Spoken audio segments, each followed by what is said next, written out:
Hey, I'm Kirk Harnack. On This Week in Radio Tech, Chris Tarr and I tackle the tough issues of the day, including Friday night calculus, dead birds, and strobe lights. On This Week in Radio Tech, coming up next.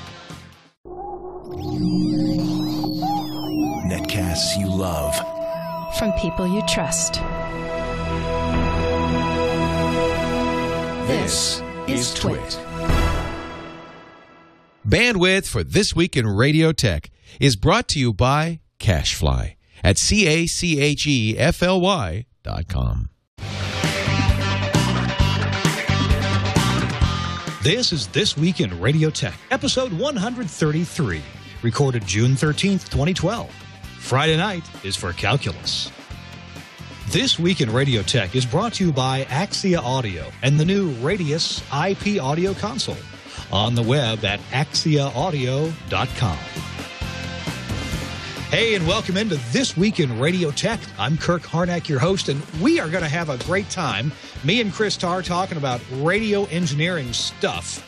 And we're glad that you're along, too. Hey, you can join us in the chat room at irc.twit.tv. If you're watching live, you're probably tuned into live.twit.tv or just to the regular twit.tv website and click on the live button. You can also enjoy this show after the fact on the website twit.tv/twit, and you can subscribe to it on iTunes. So all different kinds of ways to get this show. So again, welcome in. This is show number 133, brought to you by Axia. I'm Kirk Harnack, and along with me, I want to welcome in from Mukwonago, Wisconsin, my steady cohort and co-host. It's Chris Tarr. Hey, Chris. Hello there. I would like to assure, by the way, J.P. Clark in the chat room that I will not be dropping trow this evening. So you do not have that to look forward to. I'm sorry. Oh, man. But well, that's something I can only get away with once. Now, Burke is over there with a button, and as soon as I start to move to get up, the video goes blank. It's kind of like, on Howard Stern Private Parts, where there was the manager at his desk with the dump button waiting for him to say something. And, so that's Burke's job now, is to babysit me. Anyway, I am the Geek Jedi. I write for Radio Guide magazine. I'm also, director of engineering for Intercom in Milwaukee and Madison. And I co-founded the website The Virtual Engineer. The Virtual Engineer? That's the name of the site. The web address is broadcastengineering.info. That's what I thought. Broadcastengineering.info. Very good site. And good chat discussions go on there. If you need some help, need some information on something, great place to go. Great place to go. Absolutely. Hey, Chris, we're going to, as the show moves along, you've got some progress reports on your station build-out, and I want to hear about that, some of your thoughts on destroying property and tearing things up. We've got a few topical things to talk about, too. Not that that's not topical, but a few things are in the news. And we're just going to throw these things around. The chat room is welcome to participate. If you got thoughts on this stuff, please throw your thoughts in the chat room at irc.twit.tv. There's a term that's been thrown around in broadcasting, FM broadcasting circles especially, and that it's an interesting term. It's Franken FM. Franken. Yes. Now it's not Al Franken. It's Frankenstein FM. And what this is, well, Chris, you know about this. Tell us about Franken FMs. What does that mean? Well, essentially, what these stations are TV translators, rather, on Channel 6, and the Channel 6 audio on TV translators is 87.75 megahertz, which a lot of new radios are able to tune down as far. So what one company in particular has been doing is putting on these low power analog Channel 6 low power TV transmitters in large markets, and essentially just throwing up random pictures on the video and using the audio as essentially radio station. And in fact, in the Chicago market, I know for certain, even has PPM for Arbitron on there and gets rated. So you're seeing a lot of these kind of a backdoor into getting an FM into a major market. However, there is a caveat, and that is there's a sunset date on the analog on these analog FM TV transmitters. So when that sunset date happens, these disappear. But it's kind of interesting and actually kind of controversial how these things are running, because it's kind of a backdoor into putting a radio station on. You know, I'm looking at this article in RadioWorld.com. They have an article dated just today, actually, and the headline is "A New Franken FM Preps for Cleveland Launch." A new Franken FM is going to go on the air in Ohio. Venture Technologies is testing the frequency of 87.7. And as you said, it's actually 87.75. But digital FM radios, you punch 87.7, and it'll pretty well tune it right in. It'll capture the PLL. The company has other stations operating on the analog carrier of a TV Channel 6. The radio industry veterans are, call these Franken FMs. And as you said, there is a sunset date on these. They're going to sunset in the year 2015. So this is 2012. At the most, these are going to be on the air for 3 more years. I got to wonder, would you start a venture that you knew had to shut its doors, at least in the way that you're opening it, in 3 years? Well, I think you look at it as the cost to get into this probably isn't too expensive. So depending on how you do it, for example, the one that they own here in Chicago is being leased by Randy Michaels' company, Merlin Media. So I'm sure they're making some pretty good bucks just for owning that license. And that was an interesting one. It didn't take them long to get the Chicago one on. It's actually licensed to Rochelle, Illinois, which is a suburb about 60 miles out.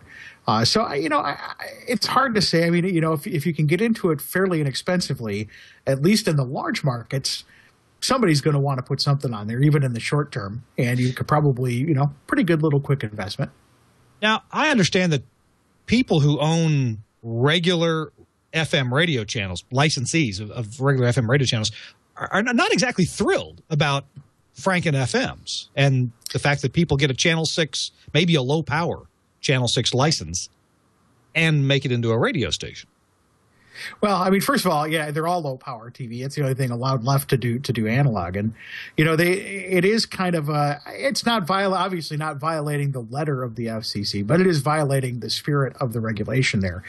For example, you're using a audio bandwidth much greater than what normal TV stations use. Also, you put a stereo pilot in there, and you're essentially doing FM composite baseband, which is not typically what you would do on television. So, on the other hand, because the FCC never specified that you couldn't do it, it's allowed. Yeah. So essentially, it's kind of a loophole. And, the companies that spent millions and millions of dollars to get into these large markets are obviously not real happy that somebody's been able to find a loophole and drop something in like that.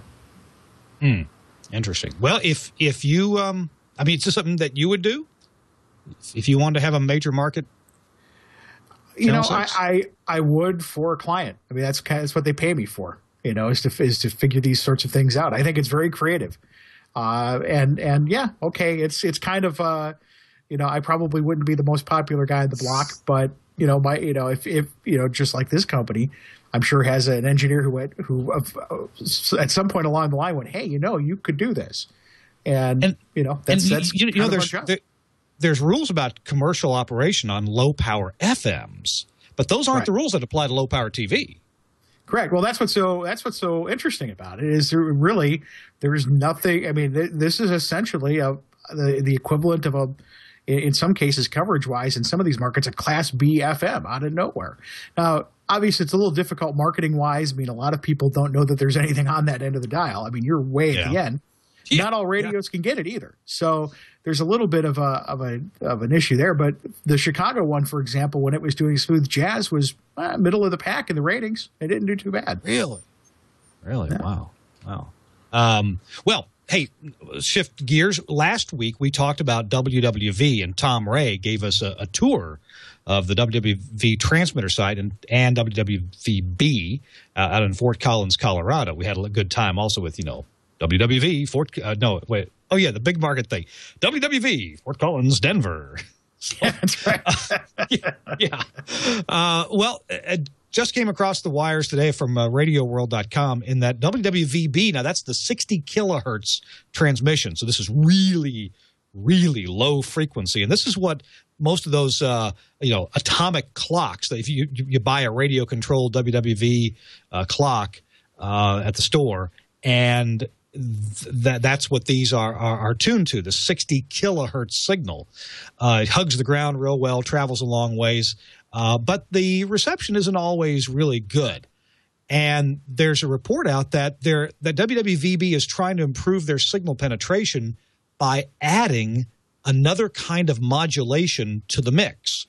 Normally, this station transmits with amplitude modulation, but they're adding phase modulation. That's not quite frequency modulation, but it's phase modulation. They're adding this to the mix, and they're saying that they can typically get a 14 decibel better signal to noise ratio into a receiver that's designed to pick up a signal with phase modulation.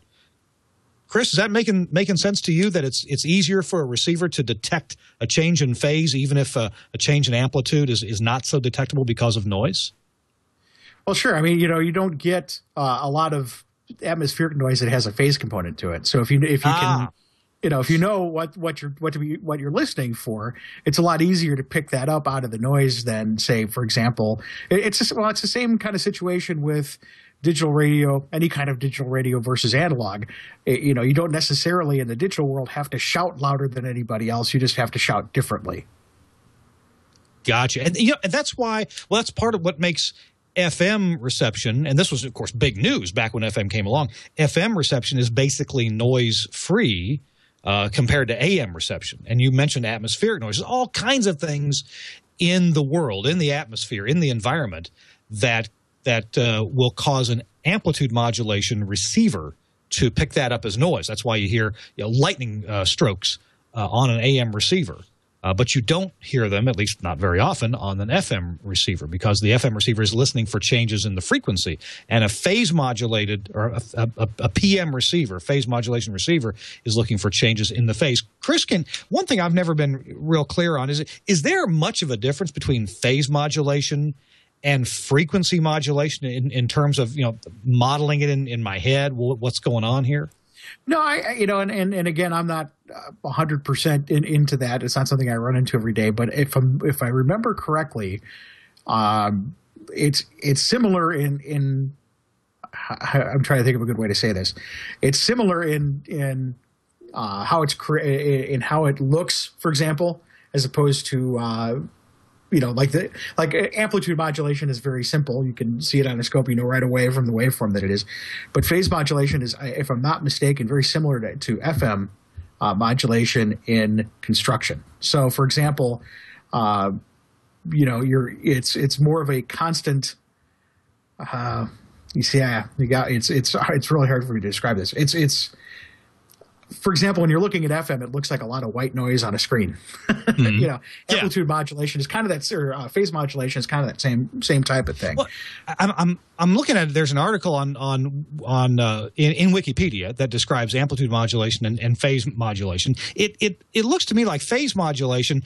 The carrier frequency doesn't change, but it's sort of it looks like a bad heartbeat. It kind of skips a beat here and there. It doesn't go away, but they'll have one cycle of the carrier wave, extra long or extra short, which technically for that little short period of time, it is a different frequency. So I guess that's what's always confused me about the strict definition of phase modulation and frequency modulation. Phase modulation is not the frequency moving all over the place. Or within a set of parameters like frequency modulation, like FM is. But phase modulation, the frequency is always the same, except during those very short periods of time when it's moving or changing.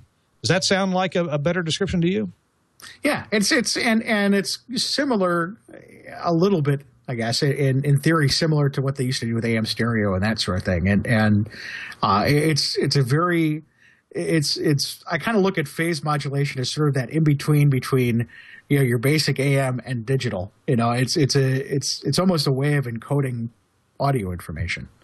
Well, yeah, we can encode kind of a low bit rate, but we can encode information. We can phase modulate it, and that is right. That's how the AM stereo, back when that was somewhat a little bit popular, that there was L-R information encoded in an analog form onto the carrier by phase modulating the AM carrier. So you can get some information to be modulated on there using phase modulation, but I don't think you could really send just a heck of a lot of information in a phase modulated system. Should have looked it up beforehand, but there is information on that on Wikipedia, including lots of algebra and calculus. Really? Yeah. Great. I'm going to save that for Friday night. That's when I do my math. That's when you do your calculus. All right. Well, okay. Let's move on to the next one. Although it will be, I guess, a little bit interesting.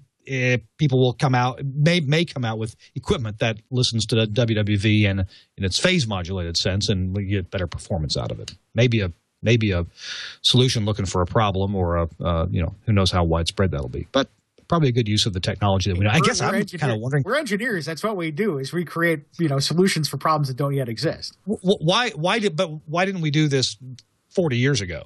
I mean, we could have. Because we're so much smarter now. Okay, well. All right, there's an article in the Wall Street Journal. Unfortunately, you have to be a subscriber to the Wall Street Journal to read the whole article. Otherwise, you just get enough to whet your interest. But in the Wall Street Journal yesterday, there's an article called "Dousing Lights to Save Birds. Deaths Could Be Avoided by Turning Off Steady Red Warning Signals on Towers." Here we go. Written by Robert Lee Hutz. And the article, at least the free part of the article, claims that every year about 6.8 million migrating birds die when they hit communications towers in the U.S. and Canada. All right, well, I'm going to take a little issue with their 6.8 million. That seems like a lot. But let's talk about what the article is talking about first. The notion here is that, and there have been certainly plenty of bird deaths at towers. It usually seems to come in what's the word I'm looking for? Not spades, but Waves. Waves. Okay, yeah, there'll be some low cloud cover, some difficult to navigate conditions for migratory birds to fly in. They come across, through the mist. They see a red flashing light, a red flashing tower light, and they naturally head toward it. And they end up smacking the tower, falling to the ground, dying, getting injured, hitting guy wires. And it appears to be the slowly flashing red lights that attracts birds to the tower. And they really can't see the tower until they're just smack up against it. See, that's again, when I'm done with the math, that's what I'm doing on Friday nights, is wandering into flashing red towers, stumbling around. This story comes up every couple of years, and obviously, I mean, there is something to this. There's enough smoke here where there's fire. I can tell you, I have 5 big, huge towers in my backyard. I've never seen a bird. I would see a random bird here or there, but I'm also in a wildlife area. So who's to say that was from a bird hitting the tower? And I always go back to this one story because it was real fascinating to me. The tall tower out in western Wisconsin in Eau Claire.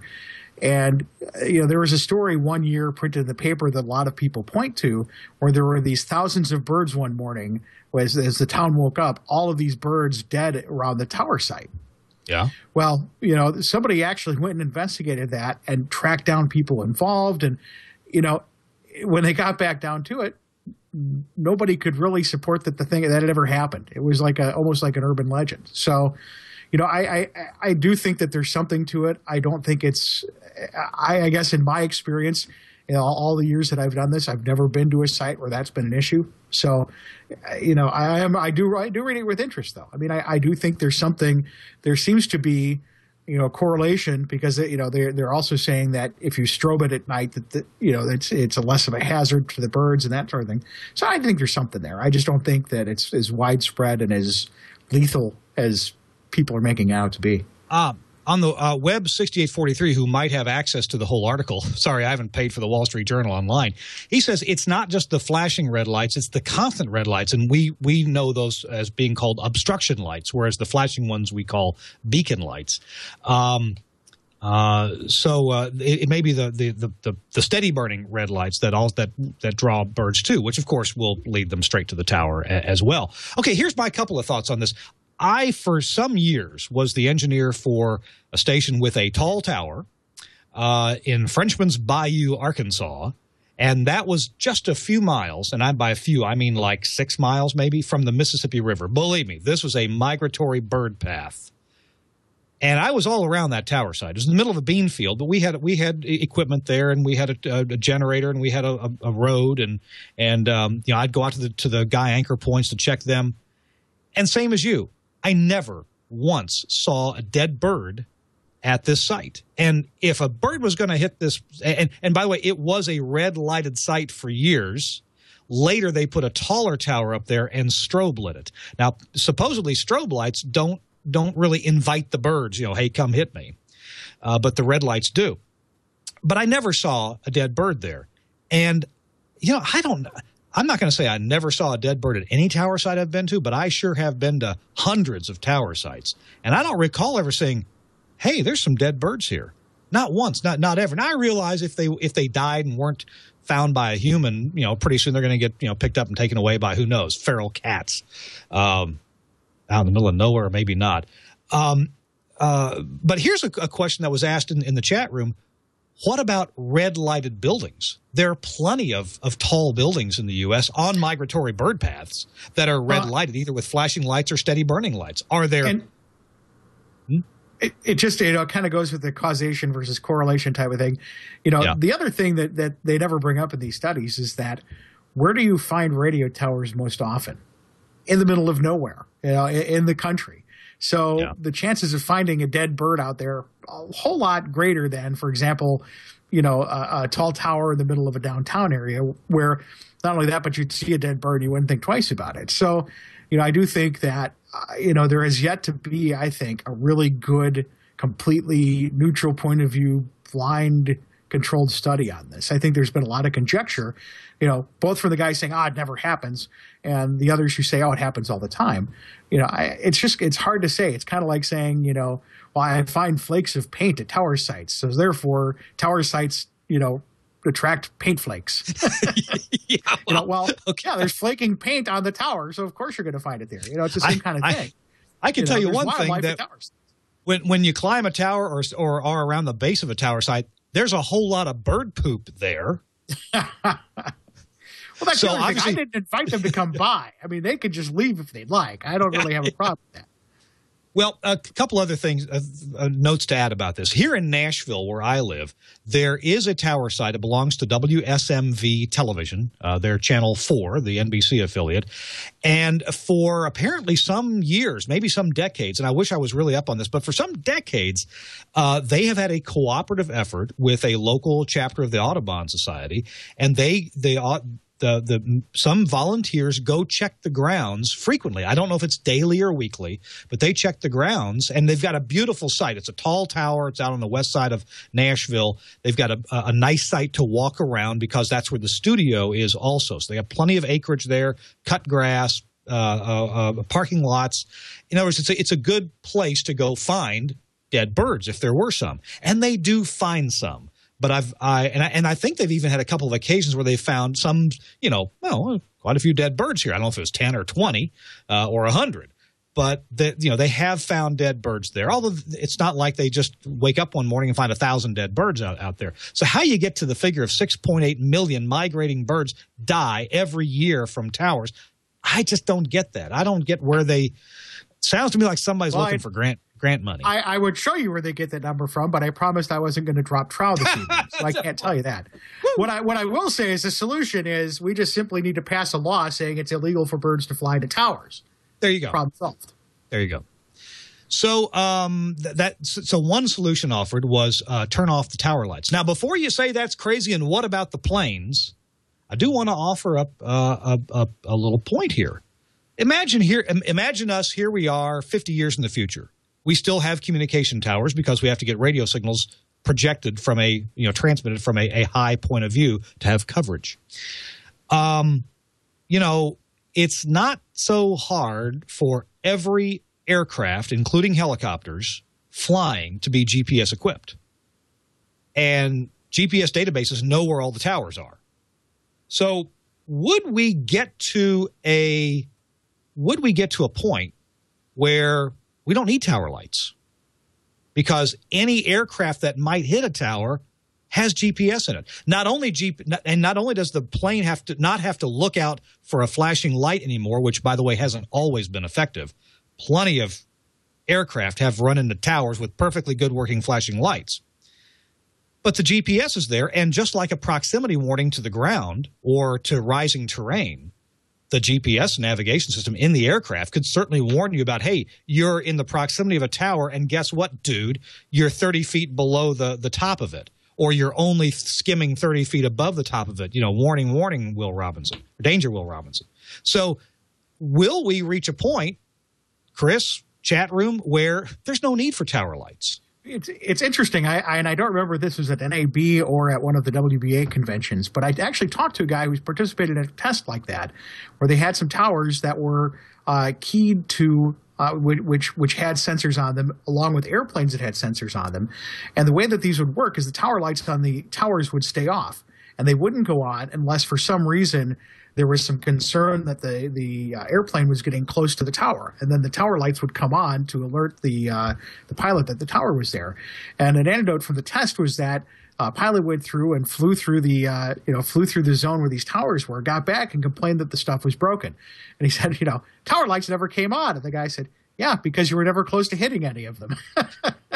So I do think at some point, I think at some point that's going to happen. I mean, I think it's just inevitable at some point that they've come up with some sort of system that's better than the typical flashing light system that we have now. Because you're right. I mean, nowadays with GPS and everything else, there's really not a whole lot of reason for it other than in cases of emergency.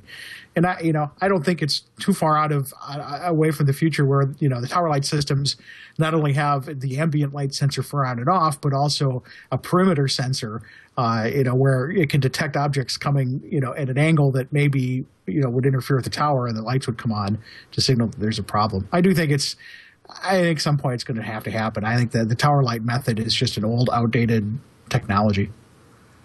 Well, it's been brought up in the chat room from folks who either are pilots or know pilots or know about this that see and avoid is the primary method of not hitting stuff if you're a flying VFR. It was brought up, well, what if the GPS database is wrong? Well, if the GPS database is wrong, there's a lot of other stuff that can go wrong. I mean, GPS is used every day for precision approaches to airports. I mean, and that stuff's got to be right. Just like the towers have got to be right, which I know plenty of them are not right. And some of that's the fault of the tower owners that it's not right. But anybody can submit to the FCC or the FAA that the I don't even know that the site the data needs to be updated. Heck, in Cleveland, Mississippi, where I used to live, there was a county-owned tower that had been built and strobe lit. The strobe lights were never worked right, and the tower was never on the database. And this is when I was flying, so I brought it up to the attention of, again, I forget, FCC or FAA, that both actually, come to think of it, that hey, here's a tower, and by the way, has no registration number. And the strobe lights aren't working properly, and it's not on the sectional chart. But somebody also brought up, well, hey, maybe it's on the GPS, but what about the guy wires? Well, the guy wires, are in a cone below the top of the tower. Yeah, if you're in the danger of hitting a guy wire, you're way too close to the tower. Yeah, that's my thought too. And hey, red lights aren't on the guy wires anyway, so it's not. If you're flying along and there's red lights above you, well, guess what? There's a pretty darn good chance that you're going to hit a guy wire in whatever it is that you're doing. All right, Captain Bob in the chat room says, "Hey, I'm a pilot. You don't think you need lights on a tower? When you drive home, don't turn on the headlights in your car." Bob, that's completely different. That's just not analogous. But I understand what you're saying. I mean, if you're a VFR pilot and you're used to looking out for tower lights, I get it. I mean, you don't want to not know it's there. But do you think we'll have tower lights in 50 years from now? Well, the better analogy with the tower with the car lights would be, sure, okay, if the car was always parked on the corner of First and Main. Yeah, the car's there, whether or not the lights are on. Or a perfectly good analogy would be, well, what if your front porch light was burned out? Would you still get to your house? Yeah. I mean, there are key safety concerns right now. Absolutely. I am not saying that we need to turn off tower lights today. I am saying that I do predict in the future that will change, and it may not change everywhere. It may change. I think where you'll see it change are maybe urban areas where tower lights aren't nearly as important as you would find a 1,500-foot tower in the middle of nowhere. For example, I mean, I've got 450-foot towers in an urban area. The chances that a plane's going to be flying that low are almost zero. And you could almost get away with lighting one tower as closely spaced as my antennas are. I get away with lighting one tower and be okay. So, there are kind of these things where I think right now it's a little over the top, especially with AM arrays, with the amount of lighting required. And I just think that, at some point there'll be some modifications to that. Well, Captain Bob, actually, I am a pilot, and I've flown past plenty of towers. And no, I'm not. I wouldn't be excited about not lighting towers, but at some point in the future, well, tell you what, we won't go there. But I just think that it's something that might happen down the road. There's plenty of other things that we avoid nowadays with GPS, and towers might be something else. All right, so the two ideas offered were turn the tower lights off or switch to strobe lighting, which is apparently not as attractive to birds. I can tell you strobe lighting is a lot more expensive to purchase. It may be cheaper to operate in terms of electricity, but overall maintenance over the years, it's probably a wash or more expensive. I'm sure the strobe light guys would tell you otherwise, and the red light guys would tell you that theirs is better. There's also the red lighting that's now produced by LEDs, which is, certainly saves a lot of electricity, lasts a lot longer than incandescent bulbs. And probably, my guess is that LED lighting is probably overall more reliable than strobe lighting. Chris, do you have a guess about that? I absolutely do, actually. Several years ago, probably going on 5 years now, I replaced all of the incandescent lights on my 5-tower array with LEDs. And we're talking about something in the order of 20 obstructions and 20 beacons, I believe, in this site. Now, obviously, our power consumption went way down. Honest to God, in the middle of the night, if the generator was on, you could hear the generator load change as the tower lights flashed. Generator would go, as it tried to power all the beacons. So you have that, and they would burn out, and I would literally be replacing. I'd have the climbers out at least once a month replacing a bulb. I mean, that's 40 different bulbs going at any given moment, and there's always one burning out. So I replaced them to LEDs. Our power consumption was cut by almost 90%, and we've not had a single failure in 5 years. And they're brighter and on the right angles. They're brighter where they should be brighter than the old incandescents. For example, the way that the lenses are made, they're not real bright if you're on the ground looking at it, like in the neighborhood. But you go about 10 miles out of town. I've been 35 miles out of town, and I can see my array because of we're higher up in the air than the towers are.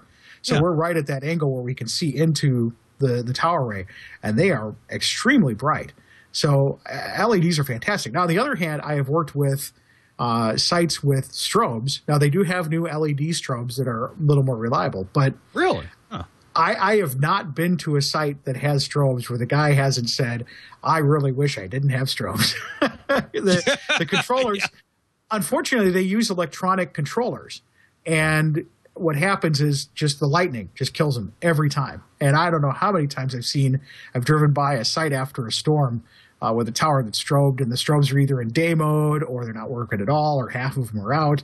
And it requires a tower guy to climb up there. Not only that, but a tower guy, if you want to get it done cheaply, the tower guy's got to know electrical, because otherwise you're taking that controller box off of the tower and bringing it down with you. And then you're talking about a whole lot of money. So that's not anecdotally. That's just talking to people who, actually work with the stuff that, I can tell you I have not even thought about my controller system other than doing tests on it in years. It just works. And so I have nothing but good things to say about that. Strobes, on the other hand, are kind of problematic. Zach in the chat room asked, can't they just attach some bird-repelling device to the guy wires and maybe keep the birds away that way? And I've actually heard of something like that working. It's a few years ago, but somebody developed something that they were trying. Something you attach it to the guy wire, and it flutters or makes a noise or something in the breeze, and discourages birds from coming nearby. You hear anything about that? No, I think there's a lot of things you could do. I don't think, again, I don't think it's a big enough problem. But real quickly on the LEDs too, one of the things, LEDs, the first generation LEDs got a pretty bad rap, and especially on AM towers. And they were pretty new technology, and obviously they work completely differently compared to conventional incandescents. but they have come such a long way. And I have them on, again, an AM array, and I've never had a problem. But, there were a lot of premature failures in the early years. And I think the thing about LED fixtures is generally if they're going to die, they die pretty early on. But once you get past that, 1.5 year mark, after that, they just go and go. Here's your solution. Giant stuffed cats attached to the tower. Love it. That's what we're going to do. Instead of flashing strobes, we'll have flashing cats. Flashing cats. It is amazing how far you can see a light that's bright and you're not obstructed by obviously trees or terrain or much in the atmosphere. And it reminds me of some years ago when I lived in Mississippi. I lived just a couple of miles away from a tall television tower, and the strobe lights on it, the controller, and I swear, this is the failure mode I see all across the country, daytime strobes at night. I had one flashing in my bedroom window a couple of years ago. Drives me nuts because the daytime strobes are one single pulse. They're a flash, whereas nighttime strobes typically are a burst of where it's enough time for your eye to go move to where the strobes are. Remember, you can't see the structure because it's dark. You can just see the light. So your eye has to move and see where the structure is. If you have daytime strobes, just a pulse at night, and it's really dark, you can't see the structure, your eye cannot actually find the structure. You will see a flash and your eye will move to it, and typically your eye will go past it. And then you'll see a strobe again, and you'll go this way. And look, I'm a reasonably intelligent guy. I have a decent vision. One time, I pulled off the side of the road, and I tried my darndest to look at a tower just about a mile away that had day strobes at night, and it looked like a UFO moving around because my eye could not lock onto it, and I had no other nearby visual references to lock on either. I just imagined as I looked out the window the one night when I had the one my old house, like I would have this sunburn except for where the windowsill was on my face, just from the flash in my face. It was unbelievable, and I knew the engineer who station it was, and I finally next morning I called him and I said, next time leave me the keys and I will go and fix it myself when this happens, because I was up all night with that thing flashing in my window. So yeah, it would. In fact, to come to think of it, my house in Mississippi, it would light up the side of the house. Not to the point where I couldn't sleep, but if you went outside at night, and I lived out in the boonies, you could stand by the house at night and just see the whole side of the house just light up every time that thing would go off. Well, and that tower was a couple miles away. Well, if one night I was flying on a commercial flight, long story, but I had to fly from Memphis to Jackson, Mississippi to get a cheap ticket, and then get off the plane in Jackson, Mississippi, and drive all the way back to Cleveland, Mississippi. Yeah, I wanted to just get out of the plane right over my house because we flew almost right over it. But I was in a window seat, and I could look down there, and this tower operating, again, tall television tower, operating with day strobes at night, I could clearly see it from, I think we were at 17,000 feet. I could clearly see that tower from 17,000 feet. Now, of course, the tower was 1,000 feet tall, so, okay, I was only 16,000 feet away from it. But that's just how far away you can see a strobe light. I really couldn't see. I don't recall being able to see any of the red lighted towers. But again, this was day strobes at night. Hey, we're gonna get to a couple of Chris Tarr's favorite subjects here right after our break. We want to hear from our sponsor, and the sponsor of today's show is my employer and my friends at Axia Audio. And there is a special deal coming up for you. Do you need an audio console? Would you like to be able to get an audio console for like under $6,000 list price? This is the Axia Radius console, and hey, Burke, if you've got that picture, you might want to bring it up here. If you need a console, you can get the Axia Radius console. List price is under $6,000. In price may vary in your part of the world, but this is a fully live wire connected audio console. It's got a built-in Ethernet switch. It's got built-in. There it is. Right there at the TWiT network. That's Leo's personal Radius console that he uses. And with just a single slim Ethernet connector, it's totally connected to the rest of the live wire network there at the TWiT network. We're running a special at Telos. You can find out about it from your dealer. They've just gotten word about it, that if you get a Radius console, Telos is going to buy you an analog telephone hybrid, and a Telos HX1 telephone hybrid, which you can just plug right up to your Radius console. If you haven't been able to take phone calls, if you need a new console for your production room and you'd like to be able to play spots down the phone line or interview people, we're going to throw in an HX1 telephone hybrid. And this special is good all around the world. Doesn't matter what country you're in. Your dealer is either aware of it or just now being made aware of it. And, hey, if you're listening on the TWiT network, you are one of the first to know here about this special. So the special is good through, I believe, just about the end of September. So you've got a couple of months. But if you're interested in getting a free Telos HX1 phone hybrid, then you can get one. Just pick up a Radius audio console and you'll have it. I'm installing 2 Radius audio consoles this summer. In fact, in August in American Samoa, in Pongo Pongo, American Samoa. So I'll be having fun doing that. And I don't know if I get a free HX1 or not. I think the company's already given me a pretty good deal on the console. Check it out on the web, axiaaudio.com. And the word of the special is not on the website yet, but your dealer will have word of it by tomorrow morning. All right? axiaaudio.com. Thanks to them for sponsoring this edition of This Week in Radio Tech. Chris, you're not getting any Radius consoles, are you? No, I'm looking at the big boys. Yeah. Well, we don't give nothing free with the big boys. No, that's true. I know that. We just charge you a lot of money. There you go. Okay, so Chris, your project, you're building new studios. What's going on with you? And actually, before I get into that, because it's interesting, but it's kind of dry. There is something that I think the geeks here, and I say that affectionately because I am one. I am the Geek Jedi.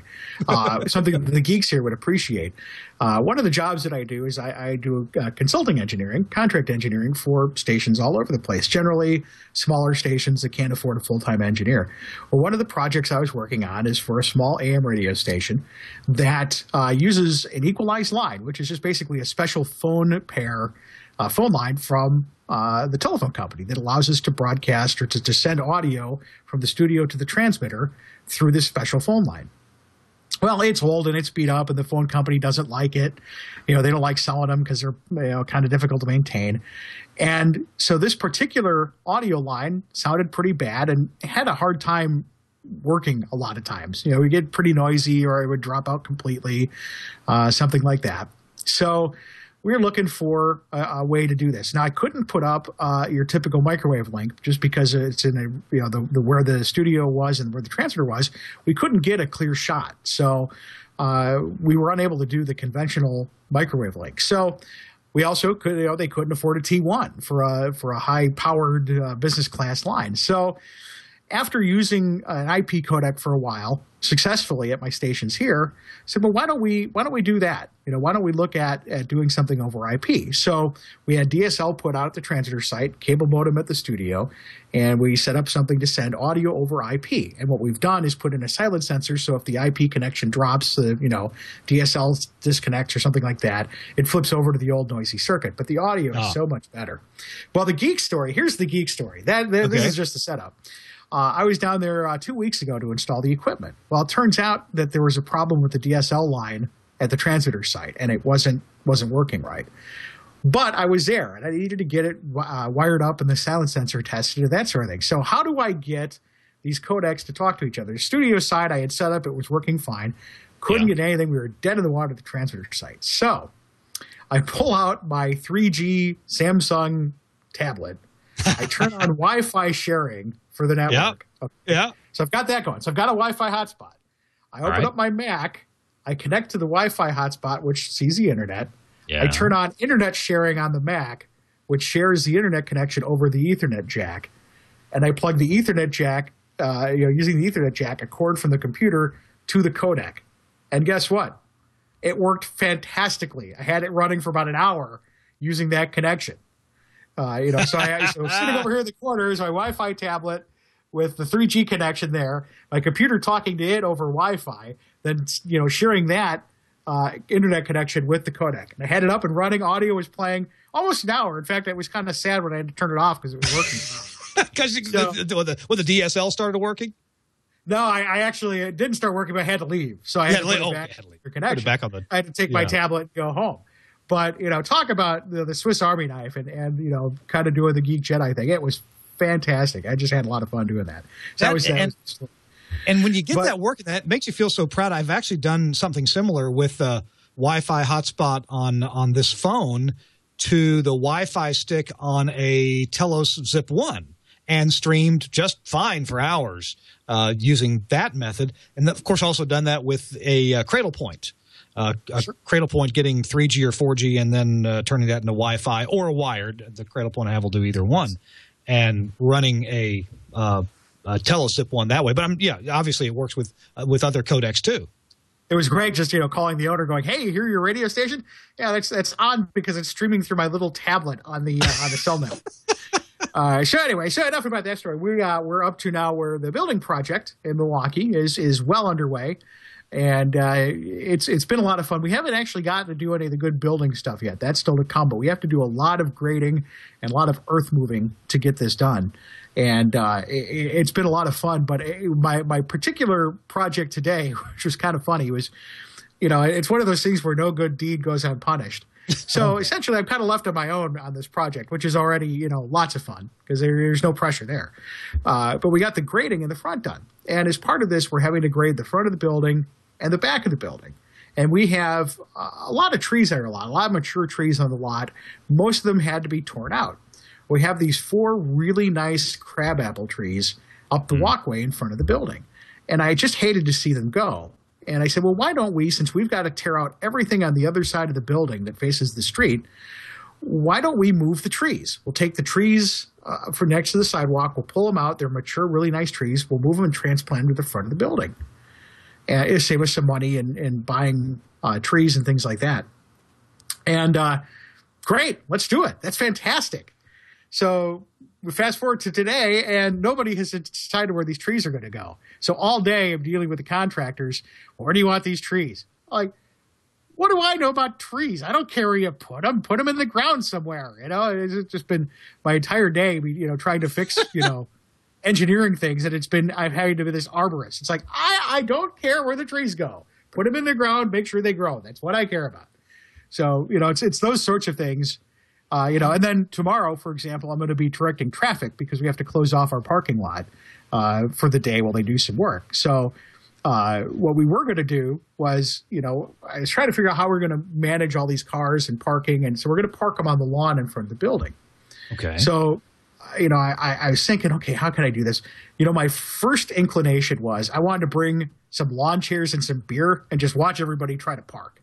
That was the original plan. Entertainment. Unfortunately, it turned into Carmageddon. I wanted to arm the cars with missiles, Carmageddon, and spikes, and just let them all have it, and figure the last one standing gets the spot closest to the building. But instead, what I'm going to do tomorrow is I'm going to be donning the vest. I'm going to be directing traffic in the morning to make sure people get parked. Oh. But I'll tell you, in all seriousness, the one interesting thing about this. I don't know if there's one interesting thing, but, what fascinates me is all the things that I didn't know that I didn't know about building and grading and all these kinds of things. It's really it's fascinating. It's a whole new kind of an experience for me, which is good and bad. There's a lot of stress in putting something like this together, but it really is fascinating to see it come along and see all the changes that have been made. But you really do have to, for the first time, and that's hard for a lot of engineers to do because we all think we know everything. I mean, I don't think I know everything, but you really kind of have to trust the craftsmen that are involved in these different trades, and say, listen, I got to be honest with you, I have no idea how you're supposed to get this done. So you tell me, what you need from me to make this happen. And, there's a whole lot of having to just admit that you don't know what you're doing, and you really are kind of relying on them to get it done. And I do have a general contractor, but there's I'm handling a lot of the kind of the day-to-day stuff at the radio station. So it's been interesting. And I'll look in a little bit here for some links to some of the pictures that I have of the work. I posted them on, I have a Flickr or not Flickr, a Picasa stream going of some of the pictures of all the earth moving and things. And there have been a lot of changes. So Yeah, so I'm pretty tired. It's a lot of work. I'm loving the chat. I'm loving the chat room telling you, talking about get me a shrubbery. That's right. I'm just like, yeah, you do your tree thing, guy. That's awesome. Hey, Chris, can somebody shoot some video of you in an orange vest directing traffic? No. Oh, come on. And if anybody has it, I will deny that it ever happened. Oh, and the white gloves and the moving around and the get out in the street there. How about no? Oh man, that would be great. Well, if you can show us Valentine underwear, surely we can see you in an orange vest. It'd be great for you guys. Let's see. I'm getting the link here for the. Oh, and a whistle in your mouth. Yep, need that. Oh, tweet. Gosh sakes. I'm gonna what I'm gonna do is my engineer from Madison, Tony's coming up to help. I'm gonna watch him do it. And I'm just gonna sit. Okay, there you go. I'm gonna supervise because that's what I do well. But I need video. Need video for the next TWiT. We want to see it. Hey, did you post sometime in the last few days that they had torn up accidentally some conduit or something?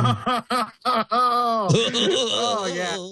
What was that about? By the way, I just posted in the chat room. I just posted the link to those pictures. Okay. Good. Yes. As a matter of fact, wait a second. My video froze. Can you guys still hear me? I can hear you fine. Okay. Well, I'll continue then. Yeah, I had just. Oh my goodness! You had to bring that up. It's like tearing me up. We're having fiber optics installed into the building, faster internet speed. Yeah. And so what we had to have conduit put down into the ground to run the fiber. That's what AT&T requires, and so that's what I had to do. So what I ended up doing was I had the electrical company come out and run this conduit in the front of the building. Just 2 feet down. It was great. It was perfect. There's one end right on the side, right in the right of way where they needed to connect. And we put a box with a pull rope into the building. All set. Fibers, oh, yeah. Uh-huh. Literally, the guy hadn't even left the site.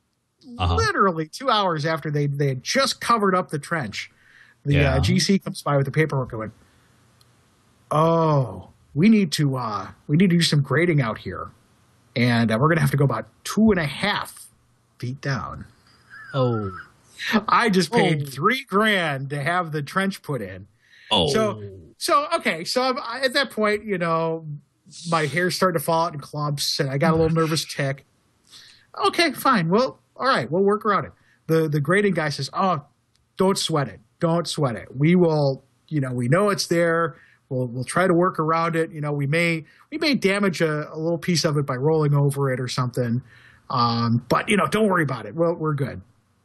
Okay, so I'm watching, I believe it was yesterday, as they're doing the grading in the front, and all of a sudden, I see big chunks of PVC pipe getting yanked out of the ground and flying through the air. And I look out, and they get done, and I look out into the yard, and just shiny, glistening little pieces of gray PVC scattered about the front. And I just was like, oh my goodness. So, and one of the worst parts about it is, as dealing with the phone company, if I were to call the phone company and say, hey, listen, the conduit got tore up, we're replacing it, they'll put in a stop order and you're going to be waiting another 2 weeks. So I'm like, do not tell anybody that this happened. And I actually got the company to come back out early this morning. They tore it out yesterday afternoon, early this morning, to retrench and put in a new section where the other section was tore out.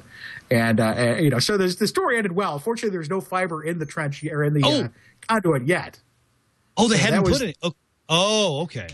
But the problem was that they're going to, and if they had caught wind that the PVC pipe the conduit got pulled out, they would have put a stop order on something that we've been waiting 2 months to have done. I mean, it's you know how it is.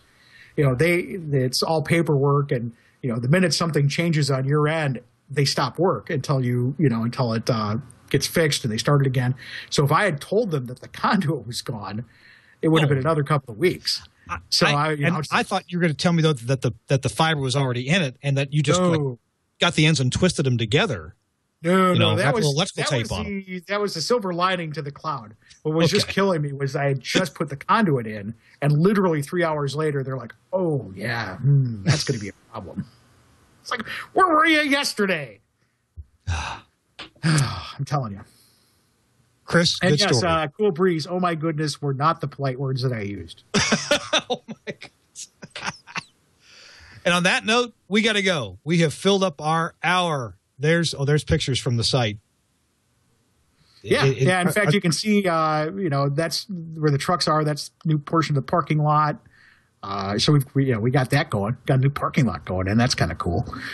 I'm trying to put, if you guys, those who are interested in following along, save that link, because as time goes on, that's where I'm putting the pictures, at least for the first phase of the construction. And so we'll have some more pictures. We'll actually have some pictures tomorrow once we get the trees moved.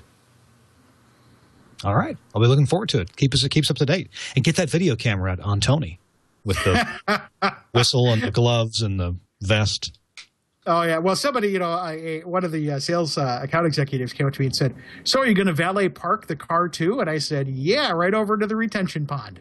Your key. Oh, gee. All right. Webb in the chat room says you can't twist fiber together. You have to solder it. Oh, see, that's what I was doing wrong. I was actually, I put XLRs on each end and tried to put them together that way. We got to go. Thanks for your time, Chris. I appreciate you being here tonight. Oh, thanks for having me. Well, glad to be had anytime. And your website that people should go to learn about broadcast engineering? Absolutely. Stop by broadcastengineering.info. You can also follow me on Twitter with @TheGeekJedi. All right. Good deal. And if you're interested if you like this show, you can see it on the TWiT.tv website, twit.tv/TWirt. And from each episode page, you can watch it there. You can download it. You can get the audio or the video, and you can subscribe to this podcast. And we would sure appreciate it if you would just go ahead and subscribe to it. That way it'll be downloaded automatically to your whatever you use, iTunes or something else. It'll get there automatically.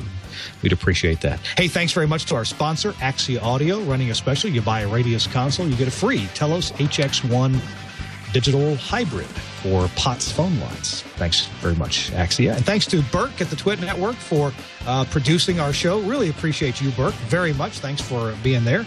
Also, I think Jammer V was around there, too. So thank you all very much. We're going to see you guys next week on This Week in Radio Tech, and we got lots of great guests coming up in the next few weeks, so we hope we'll see you then. Next week on This Week in Radio Tech. Bye-bye, everybody.